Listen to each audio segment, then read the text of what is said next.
여러분 안녕하십니까? 굴삭기 필기시험 18회 작업 및 안전관리 두 번째 시간입니다. 여러분을 환영합니다. 문제로 들어가겠습니다. 1번입니다. 안전관리의 근본 목적으로 가장 적합한 것. 안전관리입니다. 예, 생산량이나 경제적 어떤 이윤과는 반비례하겠죠. 그래서 그렇습니다. 근로자의 생명 및 신체 보호. 이것이 안전관리의 근본 목적이죠. 근로자의 생명 및 신체 보호. 다음 하인리 사고 예방의 5단계를 순서대로 나열한 것은 그랬습니다. 뭐 이거는 그냥 답이 보이죠. 맨 먼저 그 사고를 예방할 수 있는 조직부터 갖춰야 합니다.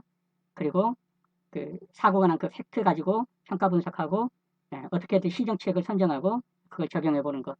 3번이 되겠습니다.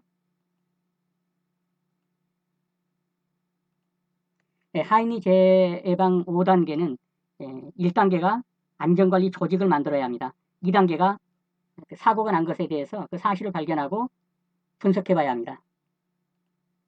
그 다음 3단계가 이 분석한 걸 평가해 봐야 되고 그 다음에 대책을 선정하고 적용하는 것. 이러한 순서로 진행되도록 되겠습니다.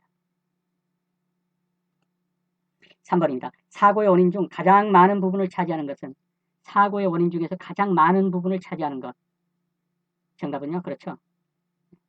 직접적인 바로 그 작업을 하는 그 사람의 불안전한 행동. 그것이 가장 많은 부분을 차지합니다. 4번입니다. 참고로 지금 이번 시간에 하는 것들의 대부분은 그냥 눈도장 찍거나 아니면 단순 암기하는 문제입니다. 그래서 좀 빨리 지나갑니다. 불안전한 조명, 불안전한 환경, 방호장치의 결함. 이런 데서 오는 산업재해 요인은 무엇이겠는가 그랬습니다. 지적, 물적, 정신적, 신체적. 답은 보였죠? 다 물적이죠? 그렇습니다. 4번, 2번이 정답입니다. 5번입니다. 페일세이프에 관한 설명으로 가장 적절한 것은 우선 페일세이프가 무엇인지 이거죠. 페일은 실패했다는 거죠. 세이프는 안전하다. 실패했으나 여전히 안전하도록 조치하는 것. 그렇죠. 만약에 이러한 페일세이프가 안 됐다면 어떨까요? 실패할 때마다, 실수할 때마다 대형 사고로 이어지게 될 거예요. 그래서 페일세이프라는 것은 실수나 실패를 했다 할지라도 여전히 안전사고는 예방되도록 하는 어떤 통제체, 그것을 말합니다. 그걸 골라보시면요. 그렇죠. 인간 또는 기계의 과오나 어떤 동작상의 실패가 있어요. 실수가 있고요. 그럴지라도 안전사고는 발생하지 않도록 하는 통제체. 만약에 이러한 통제책이 이루어지지 않는다면 아까 말씀드린 것처럼 실수할 때마다 대형 사고로 이어진다. 큰 문제가 되겠죠. 페일, 세이프. 페일은 실패하다, 실수하다. 세이프는 그래도 안전을 취하는 것, 안전. 그렇게 이해를 해주시면 되겠습니다. 연 100만 근로시간당 몇 건의 재해가 발생했는지에 대한 재해율 산출. 100만 근로시간. 이건 그냥 암기하셔야 합니다. 답은요. 도수율입니다. 100만 근로시간 그러면 도수율이구나 그렇게 알아두셔야 합니다. 자, 용어의 정리. 이건 산업재해 통계 업무 처리 규정에 나와 있는 거예요. 사조가. 재해율. 재해율은 근로자 수 100명당 발생하는 재해 비율이고요. 천인율은 근로자 수 1000명당 발생하는 재해 비율입니다.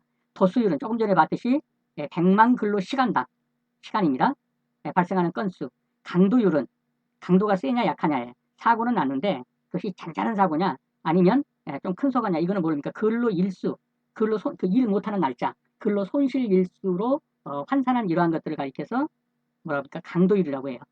근로시간 합계 1000시간당 재해로 인한 근로 손실 일수를 매긴 것입니다.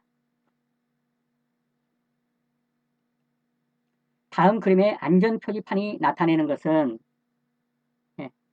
손 대지 말라 뭐 이런 내용이겠죠. 그럼 여기서 뭐겠습니까? 그렇죠. 사용 금지죠. 손대서 사용하는 것 금지하는 것이죠. 다음 그림의 안전표지판이 나타내는 것 뭔가 매달려 있죠. 그렇죠. 매달린 물체를 떨어질 수 있으니까 조심해라 이런 거겠죠. 경고하는 겁니다. 여기서 몇 가지를 아예 익혀두십시오.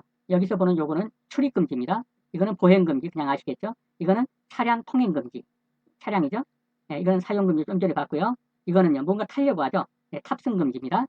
이거는 방사성 안에 보이시죠? 방사성 물질 경고. 이거는 전기 표시죠. 고압전기를 둔다. 그 다음에 이거는 좀 전에 봤죠. 매달린 물체, 낙하 위험 주의. 이것도 낙하물이 굴러 떨어지는 거죠. 낙하물 경고. 이거는 여 밑에 잘 안 보이지만 이게 온도계입니다. 그래서 고온 경고, 예, 보안면 착용, 안전모 착용, 귀마개, 예, 그 소음이 심하니까 예, 귀마개라 이런 얘기죠. 안전화, 예, 전기실 같은 데 들어갈 때 안전화 신고 들어가죠. 예, 안전장갑 착용하라. 이런 표시들입니다. 도시가스가 공급되는 지역에서 굴착 공사 중에 이런 그림이 발견되었다. 이런 것이. 이건 뭘 나타내느냐 하는 겁니다. 자, 도시가스가 있는 지역에서 굴착하다 보니까 뭔가 이런 게 나타났습니다. 뭐겠습니까? 네, 그렇습니다. 도시가스 관을 보호하는 보호판이 위 덮개로 덮여 있습니다. 보호판입니다. 도시가스 사업법에서 압축가스의 경우에 중압이라고 하는 것은 얼마의 압력을 말하는가? 중압. 우선 답부터 찍으면요. 그렇습니다. 이것이 중압입니다. 자, 1메가를 기준으로 해서 1메가입니다. 1메가를 기준으로 해가지고 2 이상을 고압이라고 해요. 그 다음에 0.1에서 1까지, 1 미만까지 여기를 중압이라고 해요. 0.1 미만은 이걸 저압이라고 해요. 그래서 0.1 미만은 저압, 0.1에서 1 미만은 중압, 1 이상은 고압. 이렇게 알아두시면 되겠습니다. 자, 고압이란 1메가파스칼 이상, 중압이란 0.1에서 1 미만, 저압이란 0.1메가파스칼 미만. 11번입니다. 액화천연가스에 대한 설명으로 틀린 것은 LNG라고 하면 메탄이 주성분이다. 맞죠? 액체 상태로 배관을 통해 수요자에 공급된다. 뭐가 틀렸을까요? 액체 상태가 아니라 기체 상태죠. 예, 이 액화천연가스는 러시아라든가 이런 데서 수송선을 타고 올 때는 액체 상태입니다. 근데 우리나라에 도착해서 그렇죠. 그 공급업자로부터 그렇습니까? 기체 상태로 바꿔가지고 공급하게 되죠. 그래서 실수요자에게 공급되는 것은 액체 상태가 아니라 뭐라요? 기체 상태. 그래서 액체 상태로 공급된다. 그래서 틀린 겁니다. 가연성으로 폭발의 위험성이 있다. 맞죠? 기체 상태는 공기보다 가볍습니다. LNG는 가벼워요. LPG는요. 공기보다 무겁습니다. 밑으로 깔아놨죠. 어쨌든 LNG는 공기보다 가볍다. 공기가 1이라면 약 0.6 정도 그렇게 됩니다.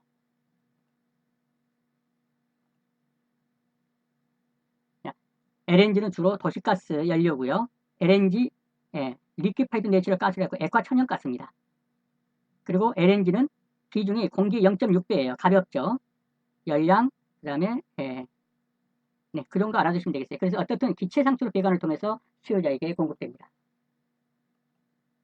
도로 굴착자는 대매움 공사를 완료했습니다. 이제 그런 다음에 도시가스 배관 손상 방지를 위해서 최근 몇 개월 이상은 집안 치마 유무를 확인해 줘야 돼요. 왜냐하면 파는 곳이 가면서 흙이 가라앉겠죠. 집안 치마가 이루어진단 말이에요. 유무를 확인해야 하는데 몇 개월 이상을 확인해야 되냐 하는 거예요. 정답부터 찍으면요. 그렇죠. 3개월 이상 집안 치마를 확인해 줘야 합니다. 왜냐하면 집안 치마는 시간을 두고 서서히 일어나기 때문에 꽤 오랜 시간을 확인해야 합니다. 3개월입니다. 도로 굴착자는 대매움 공사를 완료한 후입니다. 완료한 후에 공사 후 이렇게만 해도 또 틀려요. 완료한 후에 최소 3개월 이상 집안 치마 유무를 확인해야 합니다. 완료한 후입니다. 도로 아파트 단지 내 땅속을 굴착하고자 할 경우에 도시가스 배관이 묻혀 있는지 여부를 확인하기 위해서 가장 먼저 해야 할 일은 그렇죠. 정답은 눈에 들어오셨습니까? 네. 1번이죠. 그 지역에 가스를 공급하는 공급자, 공급하는 도시가스 회사의 가스 배관의 매설 유무를 확인해야 합니다.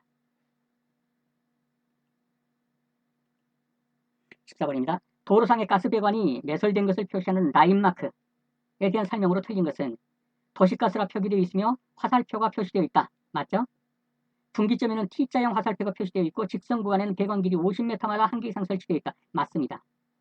예, 직선거리 50m마다 한 개 이상 설치되어야 합니다. 청색으로 된 원형 마크로 되어 있고 화살 표시가 표시되어 있다. 뭐가 틀렸나요? 이게 틀렸죠? 예, 청색이 아니라 뭡니까? 그냥 구리 색깔이죠. 예, 직경이 9cm 정도인 원형으로 된 합금이나 동합금이나 황동주, 황동, 그렇죠? 동합금 또는 황동으로 되어 있다. 특별히 이러한 청색 이런 채색 안 합니다. 그래서 틀린 건 3번이죠. 자, 이것이에요. 이게 라인 마크예요. 여기는 T자로 되어 있죠? 이렇게. 이렇게 해서 둘이 갈라진다. 이게 T자로 갈라진다는 얘기, 이게. 그 다음에 이거는 일자로 되어 있죠. 도시가스라고 써 있죠. 그 다음에 이거는요. 동합금이나 또는 황동주, 불이란 말이죠. 특별히 여기 색상 칠해져 있지 않죠?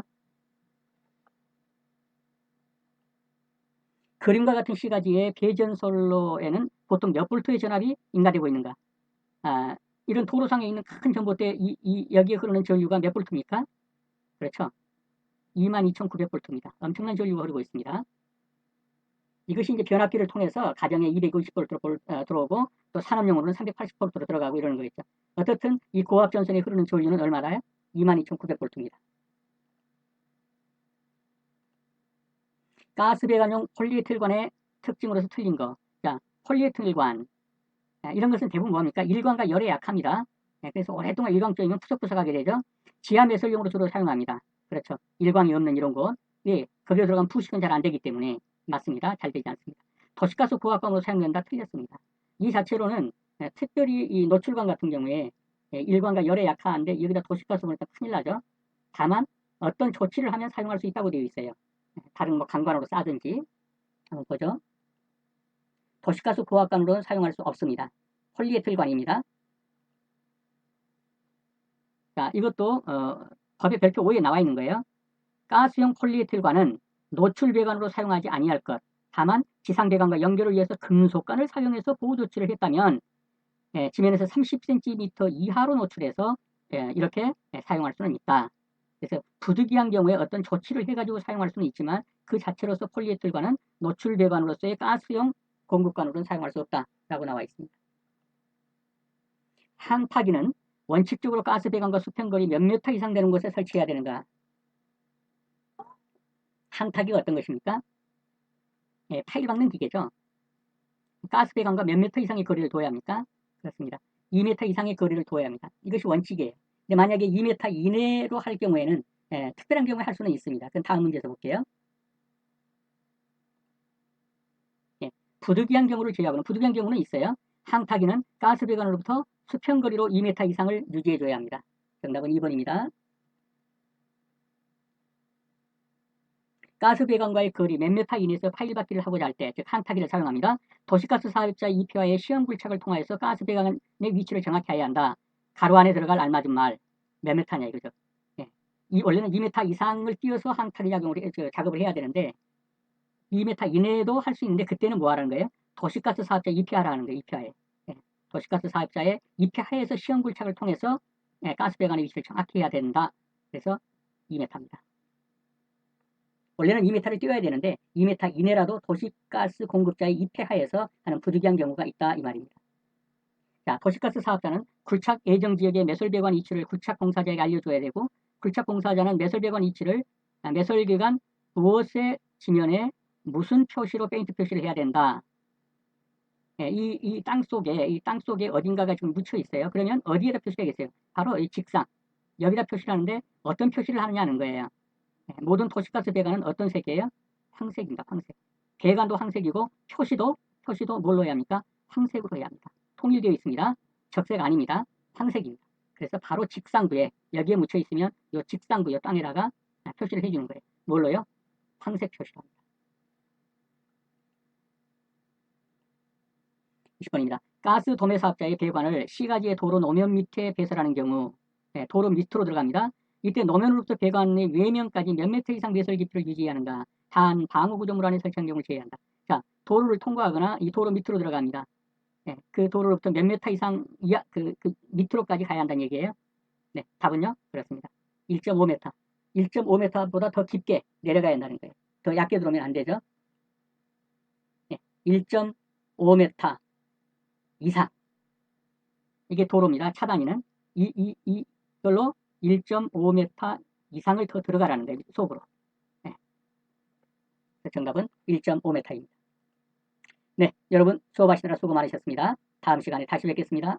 감사합니다.